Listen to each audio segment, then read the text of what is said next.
കിഷോറിന്റെ body കിട്ടിയ കുഴിയുടെ അടുത്തുനിന്ന് എനിക്ക് ഈ ഇൻഹേലർ കിട്ടിയത്. ഇന്നലെ ഞാനും കണ്ണേണ്ണും കൂടി മറ്റൊരാവശ്യത്തിനായിട്ട് അവിടെ വീണ്ടും പോയിരുന്നു.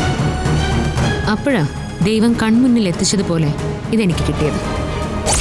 ഈ പ്രോജക്റ്റ് ഒരു വൻ സക്സസ് ആക്കിയാണ് താൻ എന്നോട് നന്ദി പറയേണ്ടത്. തൻ്റെ ഡാഡിക്ക് നഷ്ടപ്പെട്ടതൊക്കെ സോറി രഘുരാമങ്കലിന് കിഷോർ നഷ്ടപ്പെടുത്തിയതൊക്കെ അദ്ദേഹത്തിൻ്റെ മകൾ തിരിച്ചു പിടിക്കുന്നത് എനിക്ക് കാണണം. പ്രിയമോൾ ഏട്ടനെ ഓവർടേക്ക് ചെയ്തൊരു കാര്യത്തിലാ രഞ്ജുമോള് ഇപ്പൊ കോൺസെൻട്രേറ്റ് ചെയ്തിരിക്കുന്നത്. എങ്കിൽ പിന്നെ ഒരു കുഴപ്പമില്ല. അവള് പ്രിയയ്ക്കൊപ്പം എൻ്റെ മുന്നിൽ കയറിക്കോട്ടെ. ഏത് കാര്യത്തിലാണ് ഓവർടേക്ക് നടക്കാൻ പോകുന്നത്? ഓ, അതൊരു കുഞ്ഞുണ്ടാവുന്ന കാര്യത്തിനാ. അത്രേ ഉള്ളൂ.